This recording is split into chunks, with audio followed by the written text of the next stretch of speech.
Beleza. Então, o Movimento Iguaçu Vale, ele nasceu a partir do núcleo de informática, que era do projeto Empreender, da Associação Comercial.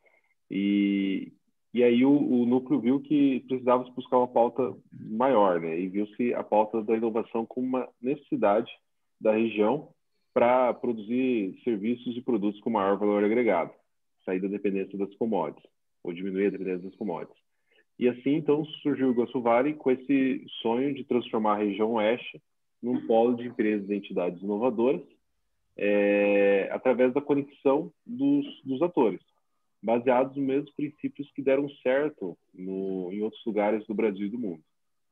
Então, o movimento Iguaçu Vale ocorre periodicamente em várias cidades da região oeste do Paraná, oeste ali, pegando o Biratã já, e se caracteriza principalmente pelos encontros semanais, onde a gente conhece cases de inovação, troca experiências, faz a conexão, faz o network. E assim, então, hoje a gente tem o Reginaldo. O Reginaldo, ele é sócio da Mapper Idea, a startup, inclusive, que fez a apresentação semana passada aqui no encontro do Iguaçu Vale. O vídeo, a gravação do encontro já está lá no grupo do Iguaçu Vale, no YouTube do Iguaçu Vale, para quem quiser assistir a gravação do semana passada, está lá. Também já estamos gravando esse encontro de hoje, vai logo mais pro nosso canal do YouTube também. E o Reginaldo, então, ali, o Clóvis antecipou que ele tem uma larga experiência aí na parte de TI, passou aí desde a parte técnica para comercial, empreendendo na área, construindo empresa, vendendo empresa, trabalhando com empresas nacionais, multinacionais. Então tem uma larga bagagem para passar para nós aí, conhece na veia toda essa inovação, todas as mudanças tecnológicas que ocorreram aí nesses últimos 20, 30 anos. Sem mais delongas, então, passar a palavra para o Reginaldo. O Reginaldo se apresenta melhor para a turma e a palavra está contigo. Bem, bom dia a todos. Agradeço o convite, né? É difícil a gente falar um pouquinho da experiência da gente e o que passar, né? Então, eu, na verdade, tentei montar alguma coisa onde eu passasse pelo menos, não a minha experiência dentro da empresa e não só minha experiência como Reginaldo, mas aquilo que eu observei em cada trajeto desses, né? E, na verdade, os aprendizados que eu vim trazendo. Então, eu vou compartilhar uma tela com vocês que é mais ou menos uma linha de tempo histórica aí. Deixa eu ver aqui. Aqui. Vocês estão vendo já uma tela? Sim. Sim, sim. Tá. Legal. Na Perfeito. verdade, é assim, ela é uma orientação e aqui o título, eu e o Ronan falamos, buscamos alguma coisa, então eu botei o princípio e o fim, né? De técnico a comercial, eu comecei na área técnica e eu comecei, talvez na área de tecnologia no maior porte, né? Eu comecei numa multinacional. E eu vou tentar agora passar para vocês um pouquinho de cada ponto desses durante 38 anos de vivência nessa área de tecnologia. Então, essa é uma linha do tempo bem simples, né? Eu comecei em 1982, quando a gente era quase semideuses astronautas, né? Tecnologia não tinha uma vasta mão de obra, todo mundo era disputadíssimo. Parece o mercado de hoje, né? Que todo mundo está disputadíssimo, né? Mas era diferente porque era um mercado de poucas pessoas. E até hoje às vezes eu navego por aí, vou conversando com as pessoas. Ah, mas eu sou dessa época, conheci você lá, conheci você aqui, né? Então essa é uma visão simplista, né? De 82 a 98 eu tive todo o meu perfil técnico, né? Eu fui um analista, fui desenvolvedor e trabalhei aí. Depois eu vou passar cada período desses 16 anos por onde eu andei. De 98 a 2006, arrisquei como empreendedor, né? Vamos abrir uma empresa e vamos trabalhar com uma fábrica de software. Depois foi desenvolvido um produto, mas foi uma época onde eu fui um proprietário de empresa, né? Quando você arrisca sair do emprego e empreender. Aí, 2006, para mim, foi um marco, porque eu vendi a minha empresa. Eu consegui vender para uma empresa americana. E para mim também foi um marco, porque foi uma nova experiência de vida, né? No sentido de você ter alguma coisa e largar aquele teu filho, né? Porque a empresa não deixa de ser o filho da gente. Então, como você larga isso, né? Como você vende, vai para trás e começa tudo de novo. E em 2006, novamente abri uma outra empresa, mas aí agora numa visão de distribuidor de software. Eu não produzia mais nada, eu não desenvolvia mais nada, eu só revendia isso. E em 2020 foi um outro marco na minha vida, que eu vendi de novo a empresa de distribuição. Né? E daí eu quase pensei em me aposentar, e hoje eu me vejo fazendo a estratégia de vendas de duas empresas, uma Mapper Idea, que é a do Clóvis, que vocês conhecem aí de Cascavel, né? E outra de uma empresa chilena, Percepton, que trabalha com inteligência artificial. Então, quando eu pensei que eu ia me aposentar, eu estou trabalhando com duas empresas. Então, essa é só uma visão ampla. Agora nós vamos passar um pouquinho de cada coisa, né? Então, se a gente vê aqui, eu tenho 16 anos de área técnica e tenho 22, fazendo 23 anos aí de área comercial. E cada um desses períodos tem uma história, né? Então, eu fui dividindo assim. Primeiro, como é que eu iniciei na área de tecnologia? Foi muito acidental. Porque eu trabalhava como auditor interno, com 17 anos, 16 anos, eu fui ser auditor interno de uma empresa, da Marisol, que era uma empresa, uma indústria do vestuário brasileira, né? E ela, nessa época, era uma empresa que os serviços de informática dela eram prestados pela DataSul. Mas já vinha sendo há tempo e ela decidiu ter uma própria área de informática, um CPD, né? Um Centro de Processamento de Dados. E o que ela queria fazer? Ela trouxe uma consultoria da IBM na época, né? E não só da IBM, era Zank Fairbanks, que trabalhava com Borrox, com ABC Bull e com IBM. Para quê? Para avaliar o contexto de qual equipamento deveria ser colocado na Marisol, e eram os 3 maiores equipamentos do mundo na época, para quem lembra disso lá no passado, né? Era uma empresa francesa e 2 americanas. E o que ela resolveu? Criar a área de sistemas dela, mas com o pessoal da casa, com o pessoal que já conhecesse isso. Então, o que ela fez? Ela abriu um concurso, a Zank montou um curso de informática, desde o chão, né? Desde a operação até o desenvolvimento, e eles fizeram uma seleção de 40 pessoas dentro da Marisol. E dessas 40 pessoas eu saí em segundo lugar, e o primeiro lugar foi diretor de informática da Marisol até 5 anos atrás, né?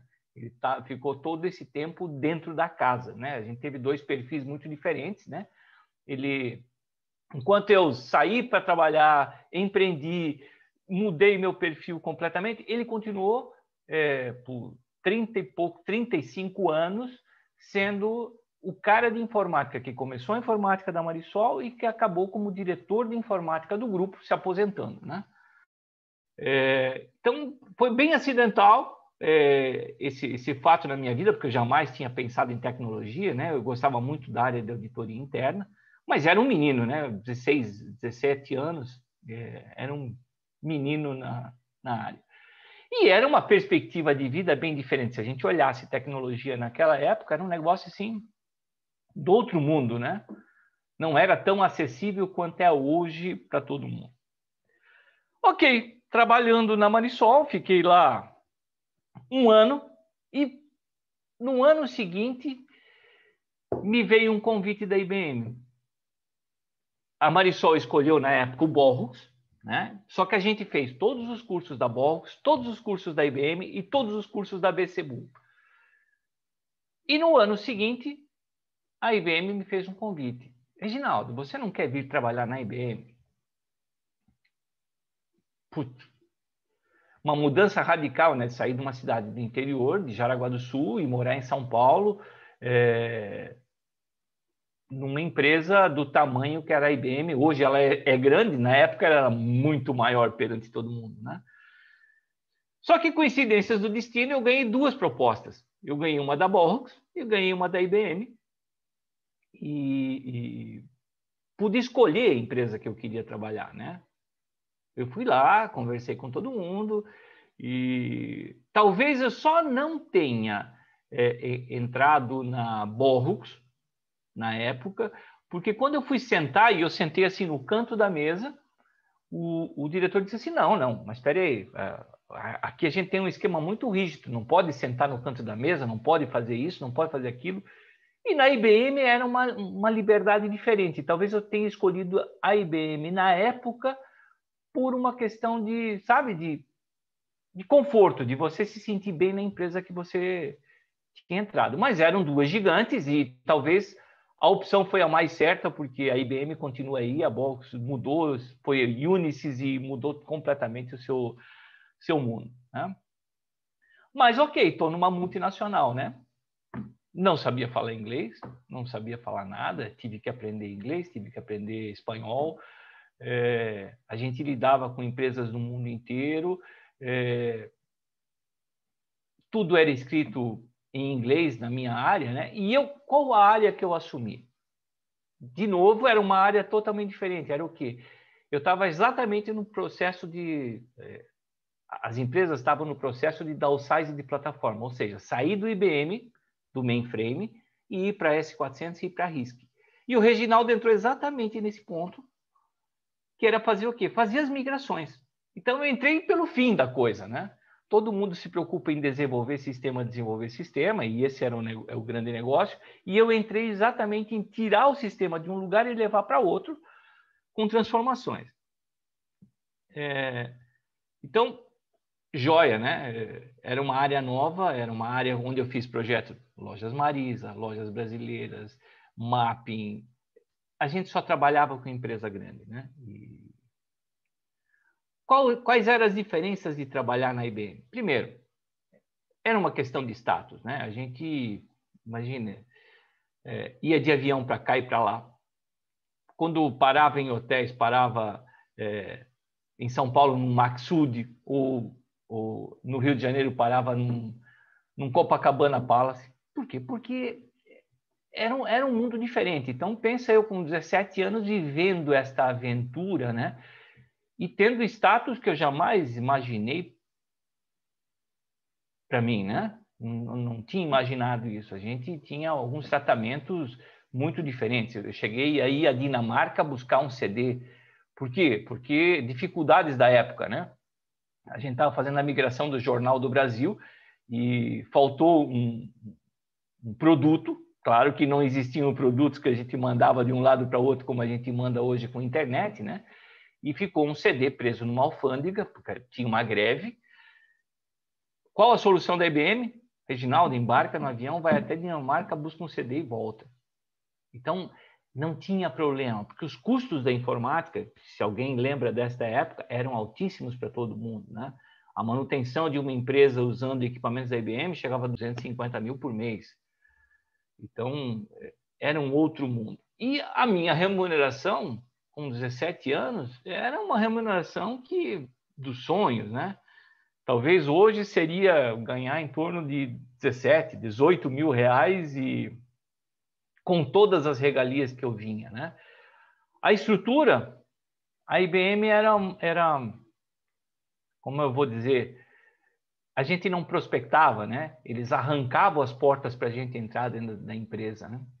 Então você chegava, eu quero falar com o pessoal da Michelin, que era um cliente que eu atendia.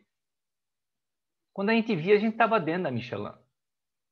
Qual era o nosso esforço? Nenhum, porque tinha um nome, tinha uma estrutura, tinha um know-how por trás que as portas se abriam para a gente. A gente conseguia fazer aquilo que a gente queria e era um negócio assim extraordinário. Então, se eu contar como experiência e talvez ter sido a primeira experiência, eu entrei exatamente no lugar errado, né? Porque o mundo é diferente, né? O mundo é muito diferente disso. A gente luta todo dia para ganhar o pão e para conseguir falar com alguém e era diferente. Então, a vida era fácil, ao mesmo tempo ganhava-se bem e se tinha um know-how muito grande sobre tudo o que acontecia mundialmente. A gente tinha acesso a todas as tecnologias no mundo com uma facilidade enorme. Mas, ok, fiquei 8 anos fazendo esse trabalho e assim, para mim foi uma época de ouro da minha vida, né? E até hoje eu tenho regalias de entrar numa IBM, ir lá e se eu quiser qualquer informação sobre qualquer produto deles, eu consigo, e ainda as portas se abrem às vezes por causa disso, né?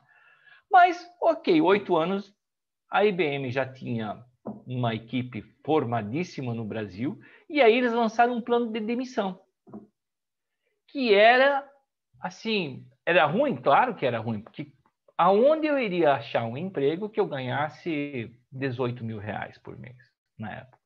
Aonde eu teria essa estrutura? Aonde eu teria um monte de coisa? Eu tenho amigos da minha época que estão lá dentro da IBM ainda, ou pelo menos saíram há 4, 5, 6 anos.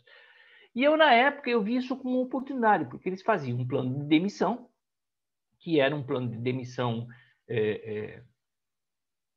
vantajoso, né? Então, qual era a proposta? Sair com 8 salários por ano trabalhado, ou seja, eu saí com 64 salários que eu ganhava como um bônus e saí com uma carteira de 12 clientes. 12 clientes do porte que a IBM tinha, né? E eu olhei isso como uma oportunidade de vida, alguma coisa que eu pudesse criar o meu negócio. Então, eu larguei toda uma segurança, eu larguei toda uma estrutura e fui empreender. Muito legal isso, porque, claro, eu fui empreender também com uma situação fácil. Qual é a situação fácil? Eu tinha dinheiro e eu já tinha clientes referenciados. Então, o técnico Reginaldo foi empreender, que foi a época de 91 a 98, né? Então, eu fui fazer um voo solo. Eu não tinha sócio, não tinha nada. Mas aí vem aquele balde de água fria, que é o que acontece, né? Meu status caiu a zero. Não era mais o Reginaldo da IBM, eu era o Reginaldo da empresa XPTO, né? Na época. E aí você liga para as pessoas, mas quem é você? O que acontece? Como assim? E você não gatinha mais no mercado, você se rasteja no mercado, né? Porque você é a tua referência pessoal. E isso é uma coisa que assim eu levei para a vida, porque a gente de informática, né? Por mais que a gente tenha produto, por mais que a gente tenha qualquer coisa, a empresa já seja grande ou não, o que a gente vende da gente é a credibilidade, né? A confiança. Então, as pessoas hoje vêm falar comigo porque elas conhecem o meu histórico, conhecem o histórico de projetos e sabem que eu não vou meter ninguém numa fria, né? Então, mas foi um choque essa chegada de empresário aqui, de sair de uma multinacional com uma estrutura para ser o Reginaldo da empresa X, que não tinha nada. Estrutura, qual era a estrutura? Zero, né? Era eu. A estrutura era minhas mãos, meus pés, minha cabeça e vamos junto. Conhecimentos múltiplos, eu tinha que saber finanças, eu tinha que saber de contabilidade, eu tinha que saber a parte técnica, eu tinha que saber a parte comercial, eu tinha que saber tudo. Porque era eu sozinho, né? Claro que depois, com o passar do tempo, você vai colocando alguém. Mas nos primeiros momentos, você leva um choque, né? Eu pensei 200 mil vezes, por que eu fiz esta caca? Por que eu saí de lá, por mais que eu tivesse dinheiro e clientes, por que eu saí?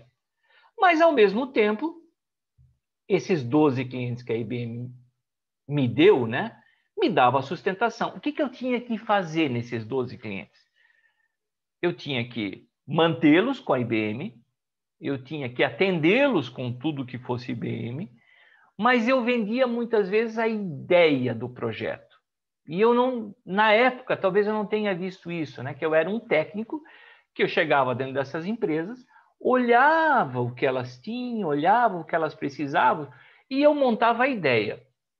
Montava a ideia, mas eu não vendia valor. Quem vendia valor? A própria IBM, porque daí eu passava para ela isso, e dizia assim, um cliente X precisa fazer isso, aquilo, coisa e tal, barará. Ela montava o projeto, ela vendia o projeto e trazia para o Reginaldo executar, ou para ser o líder do projeto. Então, ao mesmo tempo que eu estava numa carreira solo, eu tinha um guarda-chuva que se chamava IBM ainda. Muito bom, porque me trazia essa segurança, né? Mas, ao mesmo tempo, eu sabia que isso podia não ser alguma coisa duradoura. Então, eu tinha que pensar em adquirir novos clientes. Então, nesse primeiro momento aqui, apesar do choque, eu tinha uma segurança e tinha a visão que eu tinha que continuar abrindo clientes e abrindo algumas questões olhando como empresa, sem IBM, porque um dia isso ia acabar. Mas eu sempre brinco porque desde lá eu tenho o mesmo cargo, né, chamado PPTO, palpa toda a obra. Né? A gente serve café, a gente limpa o chão, a gente faz tudo e... Por quê? Porque era a empresa do eu sozinho, né? E aí, claro, ela foi crescendo, eu tive algumas coisas, mas chega um momento da tua vida que você já não consegue mais fazer tudo. Porque além desses 12 clientes, eu tinha mais outros 20 que eu já tinha angariado e a minha empresa precisava crescer. Se eu não dividisse ela de alguma forma, né, eu precisava crescer. Então, esse foi o meu primeiro empreendimento, aí durou 7 anos e pouquinho, né? E foi uma grande experiência porque foi assim, foi a base de tudo. Onde eu apanhei drasticamente, né? A gente apanha da vida aqui muitas vezes. E aí, em 98, eu decidi, não, eu preciso ter sócios. E aí eu convidei algumas pessoas que faziam trabalhos comigo, 3 pessoas, que eram 3 perfis diferentes, né? Onde um era um perfil de operações, de entrega, então ele era um cara muito bom e muito cuidadoso em entregar isso adiante. Aquilo que era produzido de alguma forma, né? Ele sabia como entregar e como se relacionar com o cliente. Um outro que era um AIS no desenvolvimento de software e também tinha que largar as coisas para ele. E um terceiro que era um cara mesclado. Ele era um cara técnico, mas era um cara... como é que eu vou dizer? Ele tinha o perfil para ser administrativo. Então, conversamos, nós 4, né? Em 98, e eles trabalhavam comigo, e eu ofereci uma sociedade na empresa para as 3 pessoas, para que justamente a gente pudesse dividir tarefas. E talvez tenha aí sido o ponto mais terrível da minha vida, porque a gente tem que tomar algumas decisões, né? E a decisão aqui eu teria que abandonar a área técnica. Eu ia ser o comercial da empresa. E é uma mudança, por mais que a gente ache que não, você ser o técnico da empresa, você tem o domínio, você tem a criação, você tem uma pilha de coisas que é aquilo que você gosta. Você cria os teus filhos, você cria os teus produtos. E o comercial não. O comercial a gente tem que se distanciar. E assim, eu tive um dilema muito grande em me distanciar da área técnica. Por quê? Porque era a área que eu tinha domínio. E aí, a sociedade, né, a gente criou os papéis, cada um foi fazer o seu papel dentro da sociedade, e a gente teve que reaprender. A gente passou um ano e pouco, batendo cabeça aí, porque, assim, a gente estava se acostumando, né? Todo mundo fazia tudo e agora a gente não fazia tudo. A gente fazia cada um o seu papel e tinha que colaborar um com o outro. Apesar disso, a gente tomou uma decisão de que ninguém sabia que eles eram sócios, porque eles tinham medo de se apresentar ao mercado. Então, a gente passou desses anos aí de 98 a 2006, até 2004, eles nunca foram sócios perante o mundo, né? E quem era o único dono da empresa era eu, mas eu sabia que eu podia confiar nas 3 partes que estavam dentro da empresa. E aí que na verdade, eu tomei um crescimento dessa empresa. A gente começou tudo isso como fábrica de software, então eu atendia 50, 60 empresas com desenvolvimento de software e sempre tinha demandas. Eu cheguei a ter 30 desenvolvedores dentro da empresa. Ela se agigantou. Mas faltava uma essência, né? Quando deu 2001, faltava uma essência, né?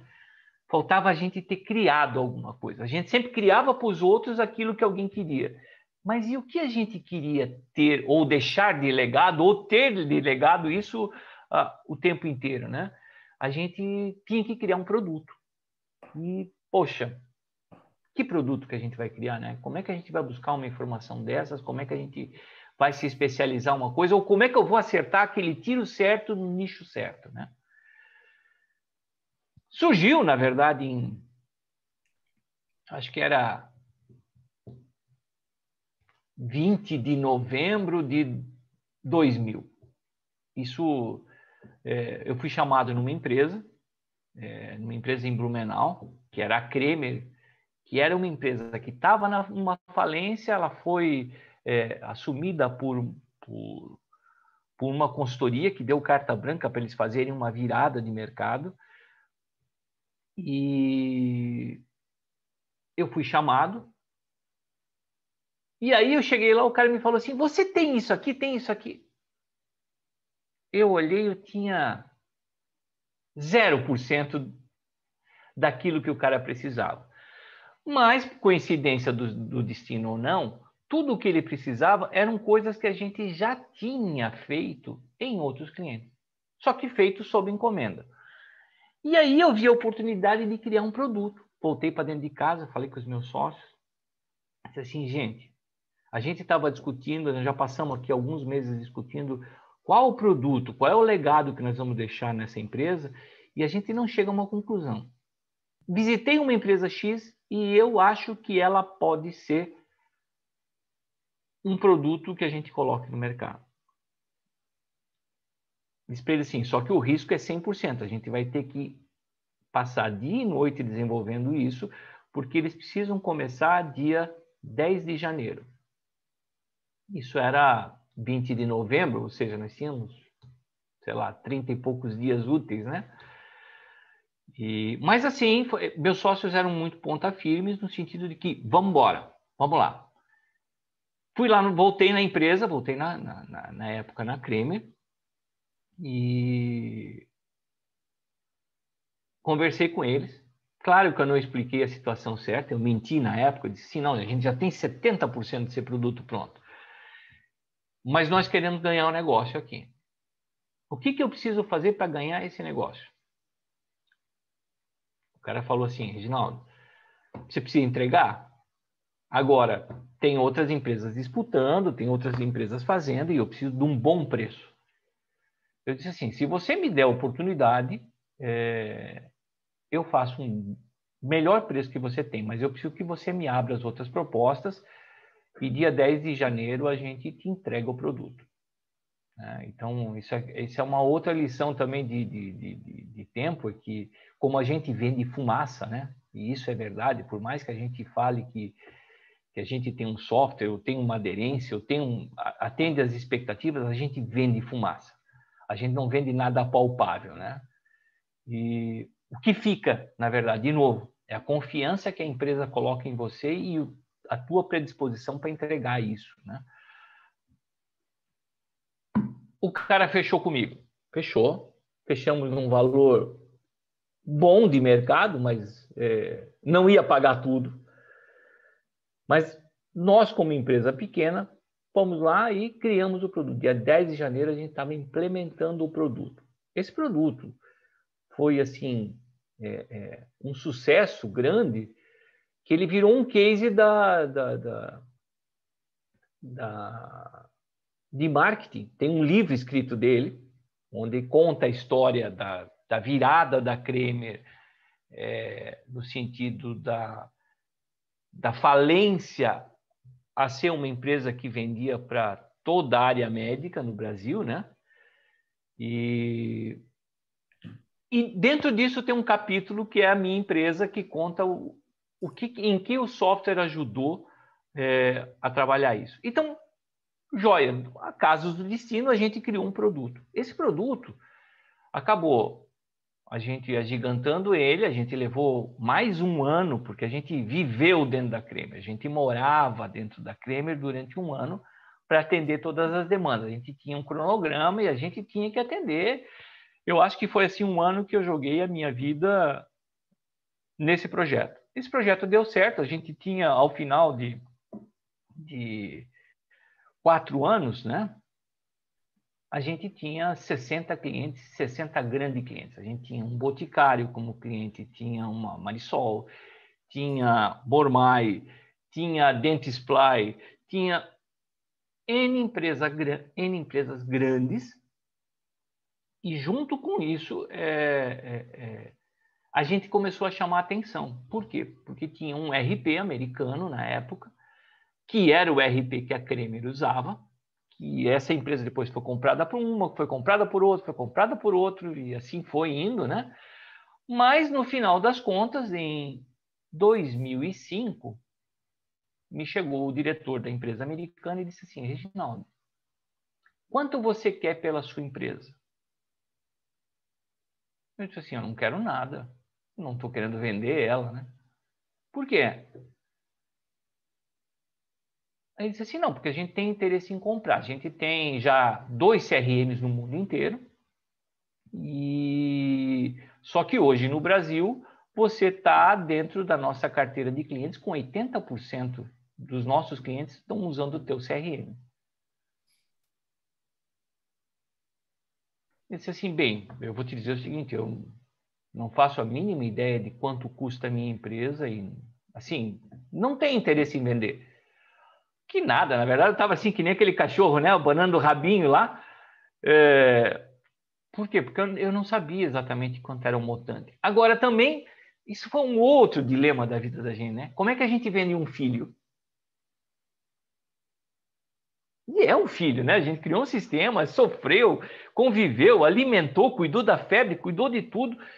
Como é que a gente vende isso? Aí fui falar com os meus sócios. Não vamos vender, nós podemos ganhar muito mais dinheiro, coisa e tal. Eu digo assim, cara, a gente não pode deixar passar uma oferta, a gente tem que olhar. E eu falei para o cara, digo assim, faz uma oferta, eu realmente não sei, e hoje não é nossa intenção vender. Passou 10 dias, passou 20 dias, eu disse assim, putz, joguei a chance da vida fora, né? Devia ter dado um preço, né? Devia ter dado um preço. Com 25 dias me veio uma proposta. Quando eu olhei o valor da proposta, eu quase caí, né? Porque na melhor das minhas imaginações não teria chegado a esse valor que eu vendi a empresa. A gente vendeu assim, se a gente tivesse pensado, sei lá, 500 mil, a gente vendeu o dobro disso, né? Na época, a gente vendeu o dobro do que a gente tinha, chegou a um consenso internamente. E qual era a nossa obrigação? Na verdade, eles deram opções para os 4 sócios, no sentido de: vocês querem continuar, depois que vocês venderem a empresa, vocês querem continuar por mais 1 ou 2 anos dentro da empresa? Porque a gente acaba tendo conhecimento, tanto dos clientes como do produto, e isso é bom para eles, porque eles não compram alguma coisa e começam da estaca zero, né? Os meus 3 sócios ficaram lá, eu tenho um sócio que está até hoje, né? Um ex-sócio, mas eu tomei uma decisão que eu não queria ficar.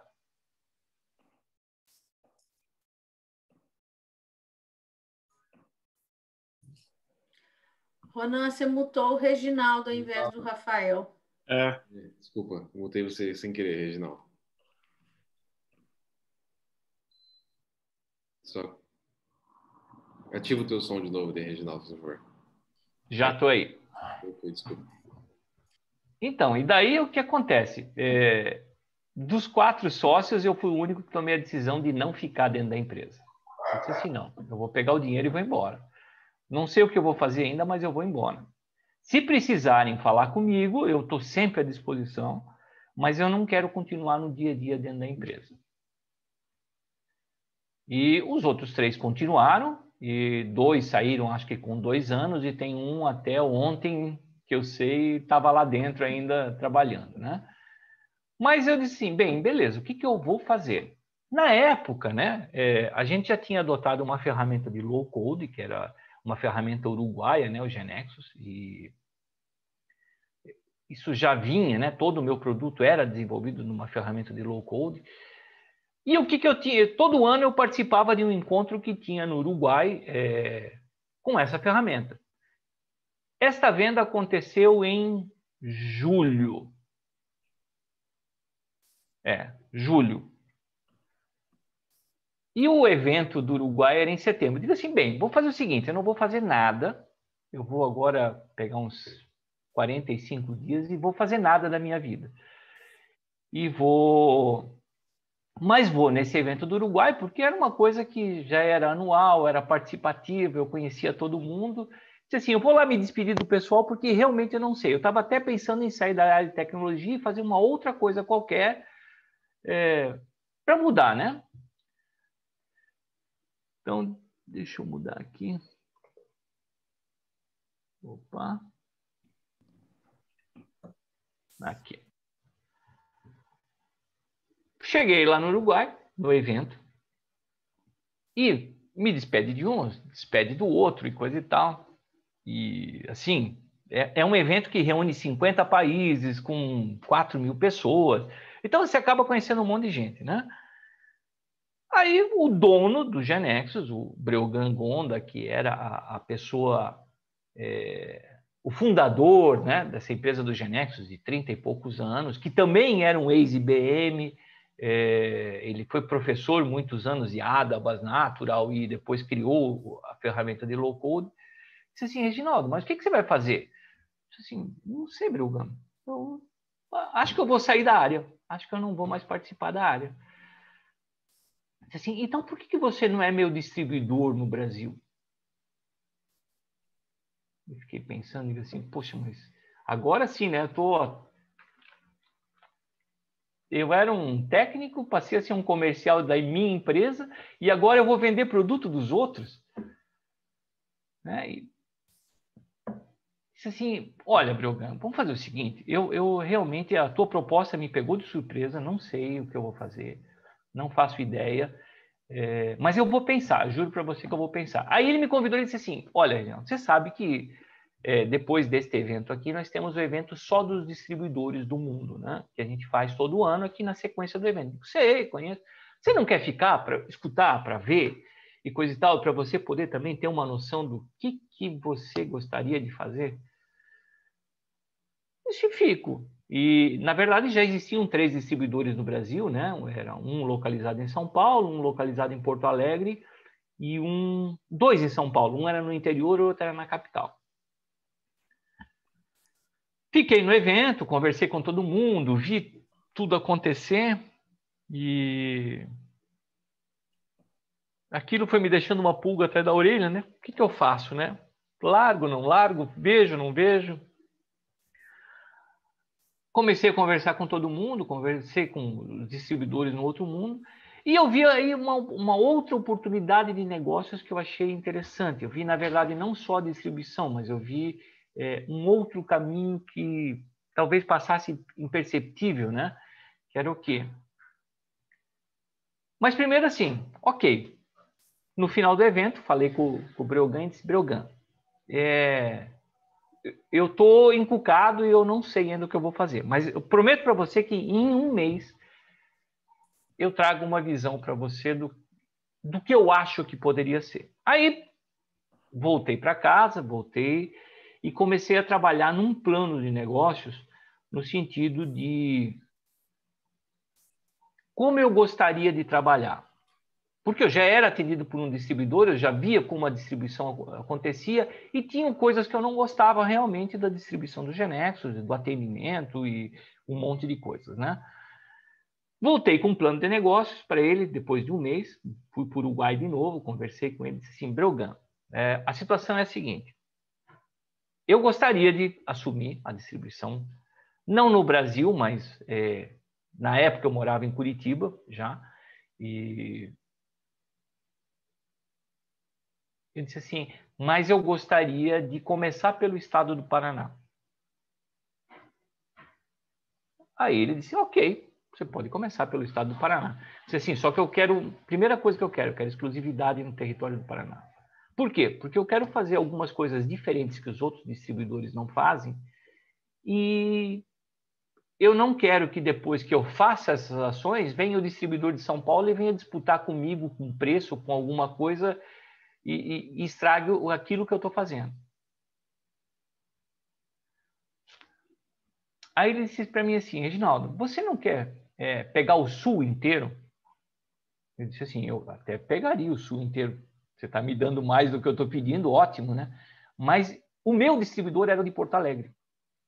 Eu disse assim, eu não quero entrar em conflito com ele, não vim para guerrear, né? Eu quero primeiro experimentar e ver o que eu vou fazer. Não vale a pena a gente perder tempo aí e ficar guerreando. Mas, ao mesmo tempo, me deu uma ideia. Por que eu não vou conversar com o meu distribuidor e a gente não abre essa distribuição numa sociedade e assume o Sul inteiro? Aí ele disse assim, aí é um negócio de vocês. Se vocês se juntarem, formarem uma sociedade, vocês têm o Sul inteiro exclusivo para vocês. Disse, então tá bom, então eu vou voltar para casa. E aí eu coloquei outras condições, por exemplo, antes o distribuidor era um concorrente com as empresas de software. Quando eu era fábrica de software, às vezes eu estava concorrendo com o meu distribuidor. E eu não queria isso. Disse, se eu sou distribuidor e eu vendo a ferramenta para você, eu não quero concorrer com o meu cliente. Vamos assumir papéis diferentes. Ele disse assim, Reginaldo, não existe esse papel no mundo. Todo distribuidor é concorrente dos seus clientes. Eu digo assim, eu não quero ser. Eu não quero. Diga assim, se você me der essa carta branca, vamos embora. Beleza, ele me deu a carta branca, eu ganhei primeiro o estado do Paraná, mas quando eu voltei, eu já fui conversar com o distribuidor do Sul, e em 15 dias a gente tinha a distribuição já formalizada no Sul do Brasil, com uma empresa, com sociedade e tudo, e passamos a atender o Sul do Brasil com Genex. A gente saiu de 140 clientes para 2.000 clientes no tempo da distribuição, né? A gente cresceu exponencialmente, a gente crescia 100% ao ano e era uma coisa assim que teve um sucesso. A gente fechou com universidades, a gente fez coisas e realmente foi uma experiência de outro lado, né? Então a gente, durante 14 anos que eu fui distribuidor dessa ferramenta, a gente ficou 8 anos como primeiro lugar no Brasil, cuidando só do Sul. E a gente, em volume de vendas, era o terceiro ou quarto distribuidor no mundo. A gente sempre estava entre terceiro e quarto. Para quem que a gente perdia? Japão, que o Japão não era... Em matéria de quantidade de vendas, eles eram menores do que a gente. Mas em matéria de resultado financeiro, eles eram muito maiores, porque o que a gente vendia aqui, sei lá, a $5.000, eles vendiam lá a $15.000. A mesma coisa, né? Então, em matéria de resultado, eles eram muito maiores. Então, a gente perdia para o Japão, perdia para o México, que era uma grande fonte de vendas de Genexus também, e aí perdia para o Uruguai ou para a Argentina, que eram também grandes vendedores de Genexus. O Uruguai, por ser a casa da empresa, né? Então, tudo que saía no Uruguai saía em relação a Genexus. Mas nós, como Sul do Brasil, éramos o terceiro ou o quarto todos os anos. Isso foi muito legal, porque foi assim realmente a gente deu uma guinada das vendas do Genexus no Brasil, e a gente vendia mais que São Paulo e vendia mais que tudo. Passado alguns anos, eles nos deram o território de São Paulo também para trabalhar, nos deram Rio de Janeiro, nos deram Minas, e a gente foi crescendo e coisa e tal. Mas, ao mesmo tempo, a gente tinha... como eu vou dizer, como a gente era um filho externo à empresa, né? Porque a Genexus tinha sua área, vendia no mundo inteiro, e nós éramos um distribuidor aqui. A gente tinha potência para mudar determinadas coisas, principalmente comerciais. A gente lutou muitas coisas assim.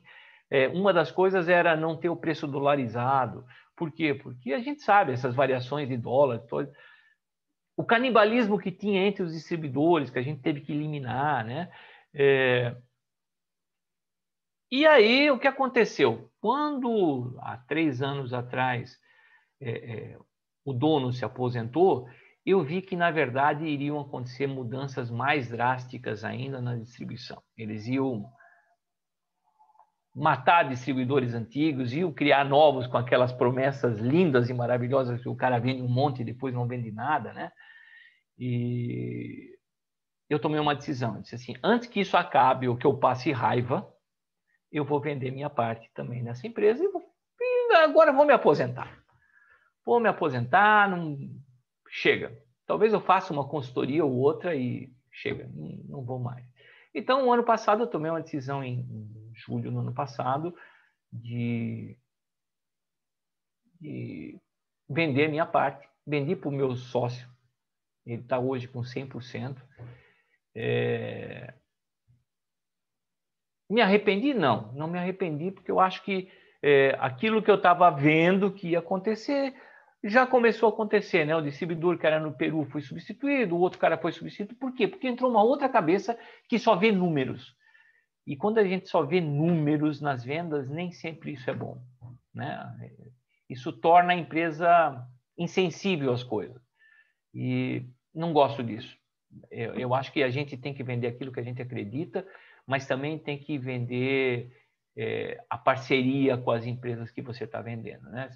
Você cria um casamento com cada um que você vende. E as coisas estavam mudando e eu já não estava mais gostando de vender porque eu não podia assumir determinados compromissos.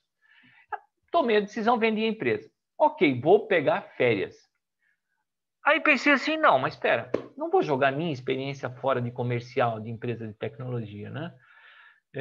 Eu vou criar alguma coisa que eu possa contribuir com as empresas, porque o que eu vejo, a maioria das empresas, de alguma forma de tecnologia, elas nascem das ideias de alguém técnico. E nem sempre todas as pessoas técnicas têm a predisposição para mudar e serem comerciais. Porque ela precisa sair do mundo dela de técnico e precisa olhar do lado de fora, do lado do cliente, do lado de uma coisa séria. Assim, daí estava pensando em formatar isso sem nenhuma pressa e eu posso dizer assim, sem nenhuma grande pretensão de ser uma coisa grande. Mas eu achava que jogar a minha experiência como comercial e técnico, e hoje eu vejo muito isso, né? A maioria dos vendedores de tecnologia são só vendedores. Eles não têm um embasamento técnico, muitas vezes eles falam o que não deve, estão olhando só financeiramente, às vezes, o projeto e fazem a empresa perder o projeto porque elas olham financeiramente o projeto e sabe? Então, eu disse assim, não, eu queria fazer alguma coisa diferente. E pensei exatamente isso, trabalhar com startup, cuidar um pouco da marca, mostrar para a empresa como é que se tem uma estruturar o produto para ser vendido, porque o filho da gente é bonito, mas nem sempre serve para todo mundo. A gente tem que deixar ele mais bonito e coisa e tal, né? A estratégia de vendas, como criar estratégia de vendas, como criar uma estratégia de canais para revender o produto, mas preocupado também se eu botar 10 caras vendendo, se eu consigo entregar 10 caras, 10 projetos, né? Porque não adianta nada eu vender e não conseguir entregar. Então, eu queria trabalhar exatamente com a estratégia de vendas de empresas. E aí me surgiram... a primeira oportunidade foi com o Clóvis, daí, da Mapper Idea. Coincidentemente, eu já conheci ele, eu tentei vender para ele Genexus e eu não consegui na época, porque o Clóvis é uma pessoa fora da curva, né, no sentido de desenvolver de software. Ele é realmente, para mim, ele é um exemplo de pesquisador, de um monte de coisas que a gente... E eu acabei criando uma relação de 12 anos com ele, mesmo ele não tendo comprado nada, a gente de vez em quando trocava uma ideia, coisa e tal. E eu estou no LinkedIn olhei lá, ele anunciando o Mapper Idea. Eu disse, putz, que legal. Vou conversar com o Clóvis. Conversei com ele, disse assim, Clóvis, me apresenta o teu produto. Eu queria entender um pouquinho o que você está pensando do teu produto. Daí ele me contou toda uma história, ele me contou a história do produto, ele me contou a história de como foi o primeiro passo que ele deu em vendas, onde, sabe, deu tudo de alguma forma errada. Eu preciso olhar meu tempo, que eu vou falando aqui, né? E eu disse assim, Clóvis, eu gostei do teu produto. Eu acho que o teu produto... E como eu estava vindo de vender uma ferramenta de desenvolvimento de software, todas as rejeições que eu tinha na minha venda de low-code, eu via resolvidas na ferramenta do Clóvis. Eu disse assim, Clóvis, vamos fazer um jogo entre nós? Eu começo a estruturar a tua venda, começamos a fazer as coisas, mas de uma forma estruturada, gradativa, para a gente ganhar terreno. E foi. A gente começou juntos outubro do ano passado e a gente teve a primeira venda em dezembro de assim, dentro dessa nova metodologia, a primeira venda em dezembro desse ano, em janeiro, e assim a gente está indo todos os meses galgando algum degrau, né? Mas, ao mesmo tempo, me apareceu uma outra empresa, e aí vinha dentro da minha estratégia de trabalhar com empresas startups, né? Veio essa empresa do Chile, se instalou no Bioparque, e por eu falar espanhol, acabamos conversando. De novo, eu vi que eles estavam vindo para o Brasil, mas sem nenhuma estratégia de como saber como vender no Brasil. Conversei com o Clóvis, digo assim, Clóvis, tem algum problema para você se eu contribuir também com essa empresa? A gente não vai ter nenhuma... Não, tranquilo. Então, hoje eu estou tocando com 2 startups, a startup do Clóvis e a startup chilena Perceptron, que é uma empresa que trabalha focada em inteligência artificial. E a gente já está com alguns contatos de projetos aí muito interessantes nessa área de inteligência artificial também. Mas hoje eu estou usando, teoricamente, a minha experiência para contribuir nessas 2 empresas. Contribuir no sentido de também ganhar dinheiro, né? Vamos vender, vamos juntos para o mercado, eu me apresento dessa forma, vamos lá, vamos trabalhar, vamos mudar. E assim, eu vejo que as experiências, né, nos fazem ter algumas visões diferenciadas. Então, assim, resumindo de toda essa história da minha vida, né, hoje, se eu tivesse abrisse de novo uma empresa de tecnologia, algumas coisas que eu aplicaria aí, né? Primeiro, ter um produto. Eu acho que uma empresa de tecnologia, ela de serviço, ela é legal, ela é muito rentável, porque eu ganhei muito dinheiro quando eu tinha 30 pessoas desenvolvendo software para os outros. Mas ela tem início, meio e fim, cada projeto desses. E eu sempre tenho que conseguir trazer alguma coisa, quando está chegando o fim de um projeto, ter um início de outro para poder encadear a mão de obra, para não dispensar a mão de obra, para não, sabe, não jogar fora o potencial que eu tenho da empresa. Por quê? Mão de obra parada é prejuízo, não é? Então, eu não posso ter mão de obra parada. E eu, ao mesmo tempo, tinha uma prática de que todo mundo que trabalhava comigo ganhava por projetos. Ou seja, se um projeto desse certo, fosse entregue no prazo, todo mundo tinha um percentual do resultado desse projeto. Então, joia, era um mecanismo de ganhar dinheiro. Mas isso tudo trazia uma pilha de incômodo. Hoje eu diria que eu abriria uma empresa e criaria um produto. Por quê? Ter um produto é um problema? Mas é um legado que você leva por muitos anos. Então você tem um custo inicial X, mas você tira 30, 40, 50 vezes esse X. Por quê? Porque chega uma hora você está vendendo cópias e você só mantém a evolução.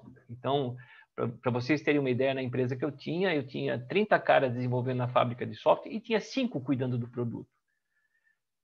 Quando isso encostou, que eu consegui fazer a virada, ou fazer com que o produto fosse 60% da empresa e 40% fosse a fábrica de software, eu poderia ter fechado a fábrica de software e ficado só com o produto. Ficaria com 5 pessoas, teria uma estabilidade tranquila e coisa e tal. Mas ter produto. Essa é uma coisa que hoje eu teria. Estar junto de entidades do setor, isso cria um diferencial enorme. Por quê? Porque tudo acontece, a gente fala ou não fala, as coisas são políticas, a gente precisa estar no meio disso, a gente como empresário tem que olhar e tem que estar no meio, tem que estar no meio das associações, tem que estar no meio das universidades, que é onde as coisas giram. Eu sou hoje, faço parte do conselho da AB já há 3 mandatos, né? Então estou lá há 9 anos, mas eu já era associado da Associação Brasileira de Empresa de Software há 15 anos, 17 anos, eu sou associado deles. A entidade tem 30, eu tenho 17 anos de sociedade e eu estou 9 anos no conselho e eu vejo quanto isso nos traz de benefícios. É como o Iguaçu Vale, é como, sabe, o ecossistema, a gente tem que estar dentro dos ecossistemas, a gente não sobrevive mais sozinho. A gente precisa estar dentro disso, dentro de uma comunidade. A especialização em soluções de negócio não vê nada mais como, assim, eu cansei disso, eu não via mais nada como um projeto, eu sempre via as coisas como soluções de negócio. Eu tenho que trazer um benefício para a empresa naquilo que eu estou fazendo que eu traga resultado para ela. Eu não estou entregando um software e vou embora. Não, eu tenho que deixar um legado dentro da empresa. Por quê? Porque um belo dia ela vai me chamar de novo. Então, uma das coisas importantes, às vezes, que eu aprendi, é dizer não. É você dizer não a um projeto, mesmo que isso, às vezes, signifique dinheiro. Mas dizer assim, não, isso aqui não vai ser rentável, isso aqui não vai ser bom. E você vender valor e não mais mão de obra. Né? Eu já tive projetos assim, e eu vou contar rapidinho aqui, porque a minha hora vai se extinguindo, né, Ronan? Daqui a pouco o Ronan me expulsa. Mas eu tive um projeto do Banco CNH, que era esse para mim foi uma escola de vida. Eu fui lá, me chamaram para fazer qual era o tamanho do projeto, e eu falei para eles, ó, R$500 mil, em 6 meses eu entrego. Veio a empresa da Fiat, que é do mesmo grupo, a parte interna de informática deu 480 mil, uma cotação, e chegou um cara lá com 95 mil para fazer a mesma coisa. Me chamou o diretor da empresa e disse, Reginaldo, eu não posso contratar você por 500 mil, sendo que tem aqui um cara de 95. Eu disse assim, cara do céu, eu acho que você devia contratar ele também. Porque 95 mil você vai economizar 400 mil, né? O cara falou, você está brincando comigo? Eu disse, não. Eu estou brincando, porque eu acho que você está brincando comigo também, né? Porque um projeto de 500 mil não se compara a 95. Tem alguma coisa errada nessa estrada. Eu disse assim, e outra, a tua empresa interna lá de informática, lá do grupo Fiat, está te dando que é 480 mil. Então vamos contar que eu errei 20 mil. Agora eu não vou errar 400 mil, então você está me chamando de ladrão, né? Ele falou assim, não, Reginaldo, claro que não, conheço teus projetos. Assim, mas é o que você está me dizendo. Eu digo assim, eu acho que você tem que ir pelo caminho dos 95 mil se você acredita que ele pode te atender. Por quê? Porque você vai trazer uma economia para a empresa. Mas eu acho que a gente vai voltar a conversar em algum momento. Dito e feito. 3 meses depois, ele contratou a empresa, 95 mil. Ele me ligou e disse assim, Reginaldo, os caras não me entregaram nada. Eu disse assim, mas o que você quer? Por 95 mil, ele tem que entregar o projeto folheado a ouro, né? Vai sobrar. Disse assim, mas Reginaldo, meu prazo agora está se extinguindo. Você pode vir aqui? Eu disse, posso. Se eu fechasse o projeto com você hoje, você faria esse projeto terminar no prazo? Eu digo assim, não consigo fazer agora mais. Passou 3 meses. Diz assim, por mais que eu tenho uma equipe de 10, vou botar 20, não é a mesma coisa. Tem coisas que são sequenciais, tem coisas que são cadenciadas e eu não consigo fazer. Eu sei que ele acabou comprando o projeto de mim depois por 800 mil. Eu fiz reduzi o tempo, eu fiz em 4 meses e meio, reduzi 1 mês e meio o meu, mas atrasei o projeto final em 1 mês e meio. Mas isso para mim foi uma escola de vida lá atrás. Por quê? Porque eu aprendi que às vezes a gente tem que dizer não.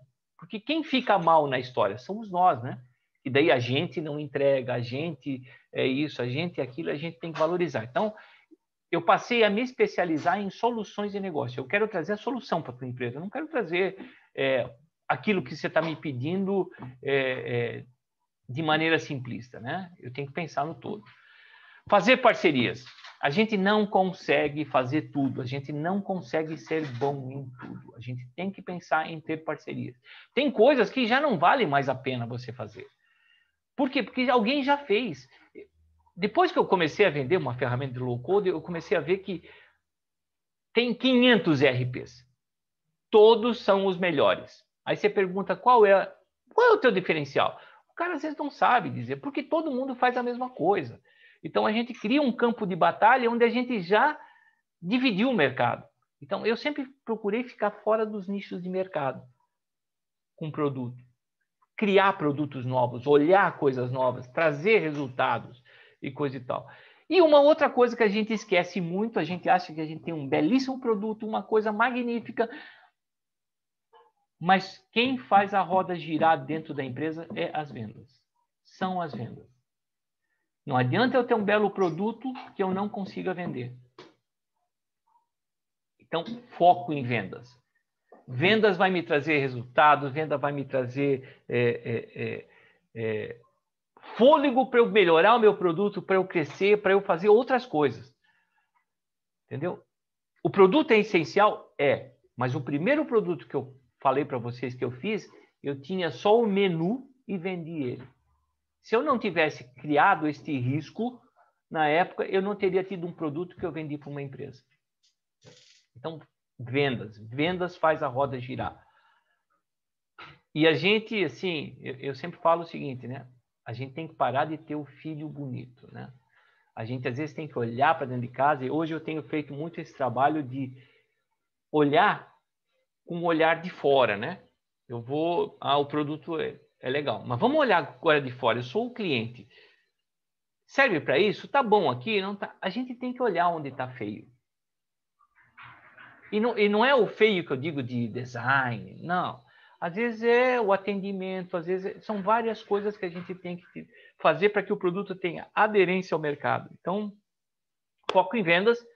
E o último, isso aqui para mim é um lema, é predisposição para arrumar os problemas. Eu acho que todas as empresas têm problemas. Eu via isso na IBM, eu via isso na minha empresa, eu vi isso na empresa americana. Todas têm problemas, todas, sem exceção. O que a gente não pode é transferir sempre o problema para o cliente. A gente tem que ter a predisposição para arrumar ou para estar junto na solução. Se o problema é do cliente, ok, mas você está ali junto, orientando ele para ele também melhorar. Então, para mim, hoje, esse quadrinho aqui é mais ou menos o que eu sigo no dia a dia, referente ao aprendizado de todos esses anos, olhando multinacional, que também tem problemas, olhando a minha empresa, que também tinha problemas, olhando outras empresas que eu dei assessoria, olhando todas, na verdade, giram em torno disso aqui, né? E esse é o recado, era um recado simples, contar um pouco da história, mas chegar ao resumo de como você tem a visão da tua empresa, né? Se você conseguir preencher esses requisitos, eu tenho certeza que você vai ter sucesso aí e vai conseguir ser uma empresa de mercado. Tá bom? Obrigado aí a todos. Não sei se tem perguntas, fiquem à vontade. Vamos lá, pessoal. Maravilha, falei que 1 hora ia ser pouco aí pro Reginaldo, que tem uma baita experiência, conseguiu resumir e mostrar um pouco dela para nós nessa 1 hora. Acho que dá tempo de fazer umas 2 perguntas ou uns 2 comentários. Se alguém tiver, fica à vontade. Vai lá, Selma. Bem, bom dia, pessoal. Bom, Reginaldo, coincidentemente, eu comecei também no Banco Bamirindos, com IBM 4341, 3090. Então, assim, eu tenho um pouco dessa história aí também. Até, inclusive, queria perguntar se você tem algum contato com o Jacó ou com o Elcio, que eram técnicos da IBM em Curitiba e Cascavel, onde eu trabalhei. E também essa questão... então, foram 8 anos, coincidentemente, também trabalhando com a IBM, né, no Bamirindos, e daí 5 anos com uma empresa, e depois, agora, 25 anos na Unioeste. Então, assim, foi assim, um exercício de relembrar muitas coisas interessantes da época, que a gente trabalhava muito, conversava muito com o pessoal da IBM. Então, assim, foi muito prazeroso e ver também a tua história de sucesso, né? Então, quando você vira Cascavel aí também, eu gostaria de bater um papo, de relembrar esse tempo aí de IBM, né? Mas parabéns, assim, pela tua história de vida, pelo teu sucesso, pela forma que você encara os problemas, pela forma que você foi aprendendo também durante esse tempo, né? Então, meus parabéns, tá? Legal, muito obrigado. Eu não tenho muito contato com o pessoal hoje da área técnica, porque eu era da área de software e eu ficava alocado em São Paulo e depois no Rio de Janeiro. Eu fiquei alocado nesses 2 lugares. Eu fui vir para Curitiba depois que eu saí da IBM, né? Uhum. Mas eu ficava lotado, primeiro em São Paulo, na Tutóia, e depois eu fiquei 3 anos no Rio de Janeiro, ali em Botafogo, né? Por quê? Porque era onde tinham as grandes empresas que faziam as migrações. Então, essa foi a minha alocação, né? Vou com prazer a Cascavel. Eu estou marcando. Na verdade, a minha intenção era para ter ido agora entre a Páscoa e o feriado de 21, mas aí com toda essa história da pandemia, tudo fechado, acabei postergando isso, né? Mas a ideia aí, eu quero passar alguns dias aí, eu preciso fazer uma uma roda geral aí de conhecer vocês também e a gente ter um contato de perto. Eu gosto muito disso, de realmente conhecer as pessoas. E realmente, Samuel, foi uma época de informática muito diferente, né? Quem viveu esse passado aí de mainframe e tudo, eu comecei lá com... Se na verdade eu fosse contar a história, eu comecei dentro daquilo que eu fui selecionado, eu comecei com os cobras da vida, né? Para depois cair dentro da IBM, e assim foi, dá para contar. Eu tenho algumas coisas no meu acervo guardadas, cursos que eu fiz que já nem existem mais, fita de salto de canal, fitas daquelas que você fazia balance line. Tem umas coisas que eu acho que um dia eu vou abrir um cantinho com tudo isso. Então, vamos comparar com os meus, Reginaldo. Tenho fita, Esses tenho dias eu também, cartão perfurado. você contando a tua história ali, eu também fui me colocando quando eu tive que largar a área técnica para ir para outra área. Hoje eu nem sei mais o que é um código. Dá uma dor no coração, né? Sai do teu domínio. Meu Deus, uma dor enorme, né? Porque você tem aquela sensação de que você manda nas coisas, né? Você vai lá e faz. Você vai lá e faz e acabou. Você não depende de ninguém, né? Agora, quando o cara fala para você agora, pô, mas não dá para fazer, falei, como? Lá em COBOL eu fazia. Você vem dizer que não dá agora? Mas isso agora que você tocou nisso, esse meu sócio que eu tinha na empresa ali, né? Ele era um cara técnico. E às vezes ele me dizia assim, mas isso aqui não dá para fazer. Eu digo assim, pelo amor de Deus, se eu tiver que voltar ao COBOL e fazer em COBOL para mostrar para vocês que funciona, aí vocês estão perdidos, porque daí eu volto para a área técnica. Reginaldo. Legal, parabéns pela tua você ainda está falando. Obrigado. Não, agradecer aí pelo seu compartilhamento, né, da sua experiência, e para nós está sendo uma satisfação ter você com o Clóvis, né, porque eu tenho certeza que você vai nos ajudar muito nas nossas equipes, né, ali pelas equipes da UniOeste. Eu acredito que outras parcerias, né, já que a Mapper ID é parceira na UniOeste, e né, a gente já percebeu o avanço que a equipe está tendo você e o Clóvis como mentores, né? Então, eu acredito que você vai ter muito a contribuir aqui no nosso ecossistema. Muito obrigada mesmo. Joia, obrigado, Piedade. Espero que sim, espero contribuir. Eu gosto dessa interação, desta troca de experiências, né? Como a gente fez essa semana com os meninos, que nós ficamos até 10 horas da noite conversando com os meninos que estão caindo no mundo de empreendedorismo do nada, né? Eu queria só aqui, por causa minha câmera não está funcionando hoje, eu estou dando um treinamento, né? Eu só parei o treinamento para vir. Eu escutei uns pedaços ali, Reginaldo. Eu peguei a parte, inclusive, que você estava falando da Mapper ID ali, né?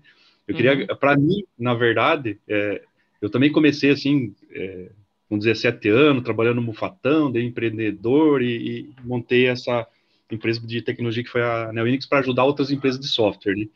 E ter achado o Reginaldo, a gente já se conhecia, como ele comentou, né? Mas ter achado o Reginaldo, para mim, em termos de negócio, né? Uma das coisas que eu sempre procurava, assim, cara, eu preciso de um cara do comercial, né? Porque eu sou bastante técnico, né? Eu programo, mas eu não tinha como mostrar o produto. A gente faz um produto legal, mas o pessoal desconfia, fica meio pensando, putz, esse negócio não existe, né? E o legal do Reginaldo desse processo é que toda essa experiência que ele tem agregou um valor, assim, inestimável para nós, né? Então, a gente está conseguindo melhorar a nossa comunicação. Então, agradeço aí, né, aos caras que tiveram a coragem, né? Vamos pegar aí o Ciro, o Reginaldo, toda a galera que tiveram a coragem, né, de largar o técnico, porque, olha, não é fácil, né? Tipo, o cara largar o técnico para ficar só no comercial tem que ser, vamos falar assim, que nem o Gaúcho fala, tem que ser muito macho, né? Porque não é fácil, né? Tipo... Não é fácil, talvez... não, porque sai do teu domínio, né? A gente gosta muito de estar tudo sobre o nosso domínio, e a partir do momento, só que aí que nem o Reginaldo comentou, chega um determinado momento em que você tem que tomar uma decisão, senão você vira gargalo e você não tem mais. Você fica estagnado, né? Se fica 24 horas por dia em cima do negócio, não tem como. Um período você vai aguentar. Mas chega um determinado momento que você não aguenta mais. E aí essa é uma dor grande. Quando ele contando ali, falei, cara, é realmente isso, muito legal. Eu sou na área técnica de teimoso, né? Então, acabei tendo sorte, né, de achar o Reginaldo aí, daí até quando o Ronan estava ali, eu falei na última reunião, né, cara, traz o Reginaldo aí, porque é precioso para nós aí o conhecimento que ele tem, pro ecossistema vai ajudar bastante, então eu acho que tem muito a colaborar aí. Legal, obrigado, Clóvis. A gente tem trocado muita figurinha, acho que o Clóvis tem conversado mais comigo do que com a esposa dele, né? Ultimamente, nesses meses todos aí, e a gente tem trocado muita ideia realmente, e talvez o que eu tenha agregado nele, porque com a experiência que ele tem é muito grande, mas eu tenho agregado sempre aquele olhar de fora, né? Olhar como um produto. É difícil, eu acho que são duas coisas difíceis. Realmente você largar da área técnica e ir para uma área comercial foi o maior dilema da minha vida, mas você também botar um produto, né?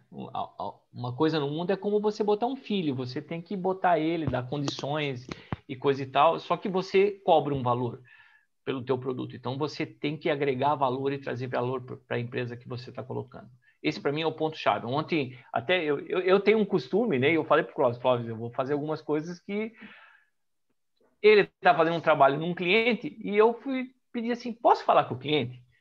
E para ver o que o cliente está achando da implantação, que resultados está trazendo, o que está acontecendo, porque é isso que vai nos fazer melhorar. E às vezes a gente tem medo disso também, né? A gente tem muito medo do feedback. Pô, e se vier negativo? Se vier negativo, se mexe da cadeira e faz alguma coisa. Transforma em positivo. E ontem eu tive assim uma conversa com o cara e me fez voltar ao meu tempo de migração, né? Porque ele me falou assim, Reginaldo, nós estamos migrando com o Mapper ID a 95% do meu software. 5% vai ter que sair à mão. Aí eu falei para ele 5%. Então vou te contar o meu segredo da migração. A gente na IBM conseguiu chegar a 95%. Só que a gente saiu de 40% e isso foi melhorando. Chegamos a 95%, mas 5% foi manual. Por quê? Porque tem coisas destruídas dentro de sistemas que já não compensam mais migrar. Então, ontem o cara me dando depoimento e ele me deu algumas visões dele sobre o produto, que são coisas que eu e o Clóvis já temos mapeado para melhorar. Então, foi bom para reforçar, inclusive, a nossa visão.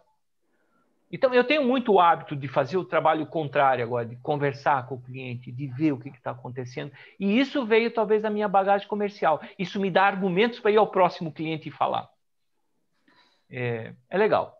Só queria agradecer a oportunidade e, assim, realmente vou começar a participar de todas as reuniões de vocês, porque eu acho que existe uma troca de experiência muito grande para ser feita entre todos.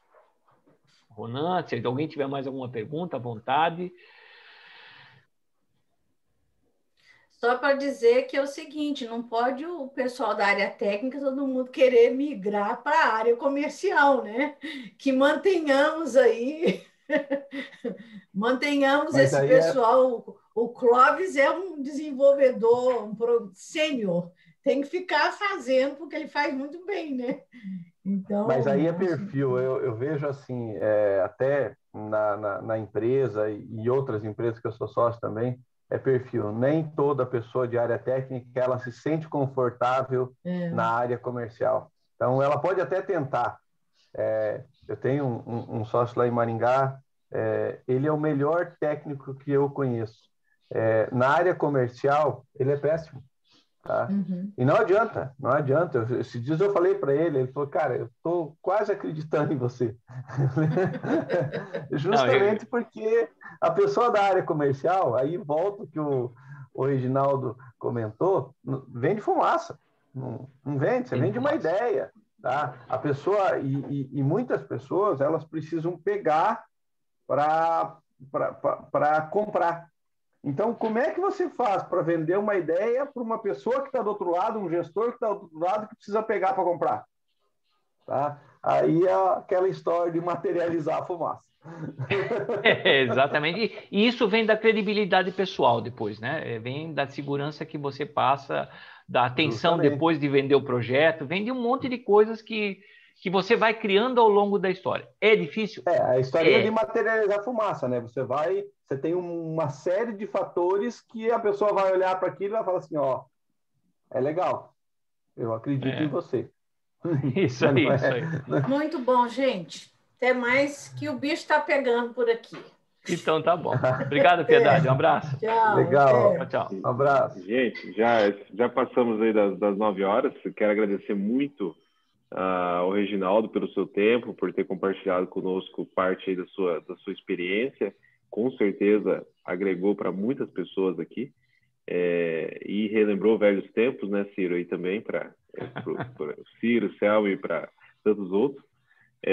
Até o Danilo comentou ali no bate-papo, sugeriu que você escreveu um livro, né? Tem uma bagagem inspiradora, que pode inspirar muitas pessoas com suas histórias. Então, fica a dica. Então, eu tenho um plano de escrever um livro. Não sei ainda sobre o quê, mas eu tenho um plano. Porque eu já plantei árvore, já fiz filho, então agora só falta o livro. Boa. Então tá joia, pessoal. Agradeço a todo mundo. A gravação vai ficar no nosso canal do YouTube, do Iguaçu Vale.